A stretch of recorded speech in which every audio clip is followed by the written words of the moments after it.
ክብራት ተኻተልቲ መደበይ ቻነል ከመይ ቀኒሆም ንለው ማዓንቲ ኣብ ማይክሮሶፍት ወርድ ኣቲና ከመይ ጌርና ዶክመንት ነተዓራሪ ዝብል መበል 17 ክፋል ሒዘልኩም መጽ ኣለኹ ብሓንሳብ ንከታተል። ናይ ሎሚ ትምህርትና ከምቲ ኣብ ዝሓለፈ ዝረኣናዮ ተመሳሳሊ ብዛዕባ ሄደር ኤንድ ፉተር ኮይኑ ከመይ ጌርና በቢሴክሽንስ ኦርጋናይዝ ክንገብሮ ንኽእል ነቲ ናትና ዶክመንት ዝብል እዩ። ኣብ ዝሓለፈ ዝረኣናዮ ከምቲ ሓንሳብ ምስ መረፅና ሓንቲ ኣርእስቲ ኣብ ነፍሲ ወከፍ ፔጅ ንስኣ እንዳተደጋገመት ትኸይድ ክሳብ መወዳእታ ነይራ ማለት እዩ።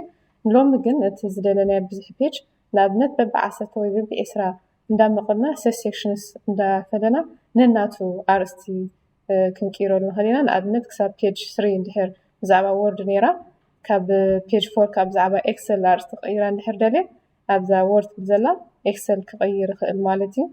እዚ ክንገብር ኮይና መጀመርታ እቲ ንሕና ነደልዮ ዘለና ሴክሽን ክንፈልይ ኣለና ማለት እዩ። ካብታ ዝደለናዮ ፔጅ ንኣብነት ካብዚኣ ክመርፅ እንድሕር ኮይና ኣብዚኣ ክሊክ ክገብር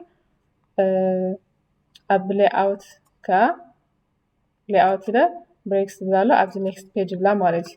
እዚኣ ሕጂ ኣብ ኔክስት ፔጅ ተፈልያ ካብዚኣ ጀሚረ ከዓ ካልእ ስራሕ ክሰርሕ እየ ማለት እዩ። ኣብዚኣ ዳብል ክሊክ ክገብር እዚ ዘለኽዎ ሄደር እዩ። ኣብዚ ኤምኤስ ወርድ ትብላ ኣላ ኣብዚ ከዓኒ ሴክሽን 2 ከም ዘለኹ ትሕብረና እቲ ዝቐደመ ካብዚ ንላዕሊ ዘሎ ሴክሽን 1 ማለት እዩ። ኦኬ ኣብዚ ቀፂልና ሴም ኣስ ፕሪቪየስ ትበላ ነኖ ከምኡ ኣይኮንኩን ደልየ ዘለኹ ሕጂ ብዚ ዲፈረንት ፈርስት ፔጅ ዝብል ዘሎ ዲፈረንት ክኾነለይ ስለ ዝደሊ ከም ዘለዎ ኦፍ ክትኮን ኣለዋ። ሊንክ ፕሪቪየስ ትብላ ኣላ ኣብዚ ሊንክ ክኾነለይ ኣይደልን እየ እንታይ ደኣ ናቱ ካልእ ዓይነት ክኾነለይ ደልየ ዘለኹ እዛ ኤምኤስ ወርድ ትብል ዘላ ሕጂ ኤክሰል ክቐይራ እየ። ኣብዚኣ ኤክሰል ምስ ቀየርኳ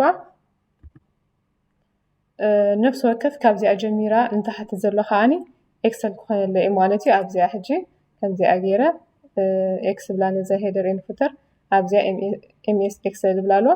ልክዕ ከምተን ድመረፅኩን ከ ኤክሰል ኤክሰል እንዳበለኻ ንዝተረፈ ፔጅ ከምኡ እንዳበለ ኸይዲ ማለት እዩ። ኦኬ ኣብዚኣ በፂሕኻ ካብዚኣ እንዳሓርካ ካልእ ክቐይራ ኣለኒ ኢለ እንድሕር ሓሲበ ከዓኒ ሕጂ እዚ ብሴክሽንስ ኢና ንኸዶ ዘለና ልክዕ ኣብዚኣ ምስ በፃሕኩ ከዓኒ ወይ ኣብታ ሌዕላ ዘላ ኮይነ ክመርፅ እየ ማለት እዩ። እዚኣ ከዓኒ ልክዕ ናብ ሌይኣውት ከይደ ኣብዚ ብሬክስ ዝብላ ኣለና ኔክስት ፔጅ ብላ ማለት እዩ። ልክዕ ኣብዚ ከዓኒ ኣብ ካልእ ፔጅ ኮይና ኣላ እዚ ከዓ ሴክሽን 3 በፂሕና ኣለና ማለት እዩ። ኣብዚ ዳብል ክሊክ እንድሕር ገይረ ሴክሽን 3 ከም ዝበፃሕኩ ሳልሳይ ክፋል ኣብ ፓርትስ እንዳገበርኩ እንድሕር ከይደ ኣብ ሳልሳይ ሴክሽን ኣለኹ ሴም ኣስ ፕሪቪየስ ኣይኮንኩን ዝደሊ ስለዚ ሊንክ ቲ ፕሪቪየስ ዝነበረት ኣብዚኣ ንዓዓ ከጥፋያ ማለት እዩ። እዚኣ ነብሳ ዝኸኣለት ካልእ ሴክሽን ክትኮን እያ ማለት እዩ። ካብዚ ቀፂለ እውን ካልእ እንድሕር ደልየ እውን ፓወርፖይንት ኢለ ወይ ካልእ እንዳበልኩ ከዓ መሪፅኻ ክሰርሕ ይኽእል ማለት እዩ። ኣብዚ ፅሒፈ ምስ ወዳኹ ኣብዚ ዓፅዎ ስለዚ እቲ መጀመርታ ዝነበረ ካብ ላዕሊ ጀሚርና ክንሪኦ ወርድ እንዳበለ ኸይዱ ሴክሽን 1 ወርድ ነይሩ ድሓር ኤክሰል ቀይርና ድሓር እውን ኤምኤስ እንዳበለ ከዓ ይቕፅል ኣሎ ማለት እዩ።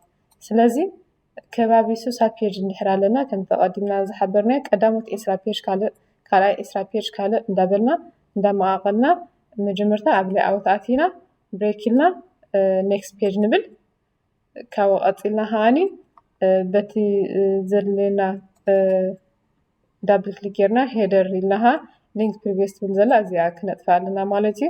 ምስቲ ዘሎ ዝሓለፈ ሊንክ ዘይኮነስ ንበይኑ ኣብዚ እንዳሃብና ስም ከዓ ልክዕ ምስ ፀሓፍና ኣብዚ ከዓ ኤዲት ኢልና ሳይዝ ወሲኽና ሕብሪ እንዳመረፅና ክንሰርሕ ንኽእል ማለት እዩ።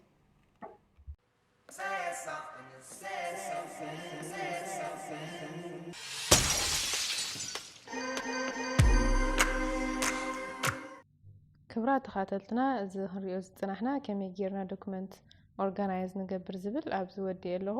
ኣብ ቀፃሊ ብካልእ ትሕዝቶ ክሳብ ንራኸብ ሰላም ቅና። Say something, say something, say something.